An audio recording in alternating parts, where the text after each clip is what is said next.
សួស្តីបងប្អូនជួយចាត់ស្ដាប់រឿងខ្មោចថ្ងៃនេះសូមអត់និយាយរឿងខ្មោចពីក្មេងទេតែសូមនិយាយរឿងខ្មោចដែលទឹមតែឃើញមួយសិលមិញម្សិលមួយថ្ងៃដែលខ្ញុំទៅលេងកប៉ោតតែមិនខ្ញុំអ្នកឃើញទេ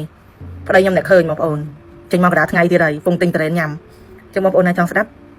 ចូលមកស្ដាប់មកណាខ្ញុំនឹងនិយាយថ្ងៃដូចជាការថ្ងៃអាទិត្យនេះហ្នឹងខ្ញុំបានទៅលេងកប៉ោតថ្ងៃសៅរ៍អាទិត្យអញ្ចឹងតែថ្ងៃដែលឃើញខ្មោចហ្នឹងគឺជាថ្ងៃអាទិត្យ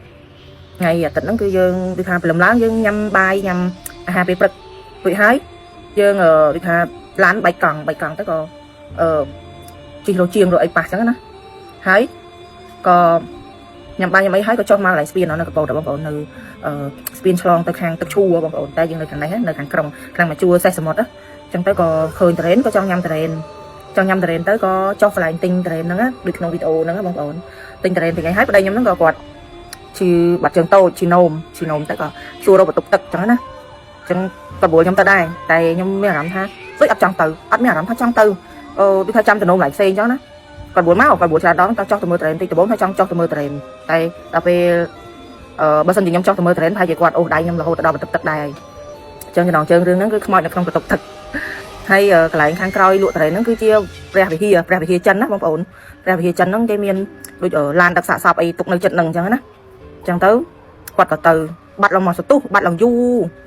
ខ្ញុំក៏ចុះពីលើឡានហើយខ្ញុំអង្គុយចាំឲ្យគេបកតរ៉េនបកអីហើយហុចតរ៉េនយកមកញ៉ាំក្នុងឡានតែខ្ញុំអត់ចុះទេដំបូងថាចុះប៉ុន្តែស្រាប់តែទៅដល់កន្លែងហ្នឹងមានអារម្មណ៍ថាអត់ចង់ចុះក៏នៅក្នុងឡានហ្នឹងទៅចាំគេបកតរ៉េនបកអីចឹងណាហើយក៏ញ៉ាំតរ៉េនចាំគាត់ស្រាប់តែក្មួយខ្ញុំហ្នឹងឈឺនោមដែរចុះទៅដែរបងអូនខ្ញុំទី3ហ្នឹងនាំទៅថារត់ទៅបន្ទប់ទឹកដែរចឹងណាប៉ុន្តែចៃដន្យអីប្តីខ្ញុំត្រឡប់មកវិញនឹងលឿនប្រាប់ថាមិនបាច់ទៅទេឲ្យនោមខាងក្រៅហ្នឹងឯងព្រោះឯកូនក្មេងគេអត់ប្រកាន់ទេគេឲ្យនោមខាងក្រៅទៅបងស្រីលក់តរ៉េនហ្នឹងក៏គាត់ឲ្យនោមនៅខាងក្រៅចិត្តតូបគាត់តែនៅខាងក្រោយវិញនៅខាងក្រោយតូបវិញចាំបងប្អូនមើលវីដេអូហ្នឹងគឺដឹងហើយកន្លែងលក់តរ៉េនហ្នឹងនៅចិត្តកន្លែងនេះហើយក៏សុំតូបបងស្រីដែរព្រោះអីរឿងនេះវាមិនមែនជាអីដែលត្រូវលាក់បាំងទេតែវាជារឿងពិតអញ្ចឹងគាត់ក៏ដឹងដែរហើយបងស្រីហ្នឹងគាត់ចូលប្រាប់ដែរថាអ្នកណាអញ្ចឹងដល់ពេលប្តីខ្ញុំមកវិញសួរបងស្រីហ្នឹងប្រាប់ថាមិនឃើញខ្មោចដល់ពេលប្រាប់លក្ខណៈដូចថាអាយុប្រហែលមុខមិនអីមិនចឹងស្លៀកពាក់មិនអីមិនបងស្រីដែលនៅក្នុងវីដេអូហ្នឹងគឺគាត់ប្រាប់បដ ாய் ថាអាម៉ាដែលនៅពហិហ្នឹងគឺគាត់ល្អទេប៉ុន្តែគាត់ស្លាប់យូរហើយដល់ពេលប្រាប់ថាស្លាប់យូរហើយបាត់ដឹងថាអូឃើញខ្មោចទាំងថ្ងៃហើយប្តីខ្ញុំដំបងដើរទៅចូលទៅឃើញគាត់ថាល្ងឹតឈឹងហ្មងបន្ទប់ទឹកទេហ្នឹងហើយមុនចូលដល់បន្ទប់ទឹកគឺមានបន្ទប់ដាក់អីវ៉ាន់ហើយបន្ទប់ទឹកនោះល្ងឹតឈឹងហើយគាត់មើលចានប្រគុណអត់ឃើញទេទៅក៏គាត់ឈោអារបៀបថាពាក់កណ្ដាលទ្វារអញ្ចឹងយើងចេញពាក់កណ្ដាល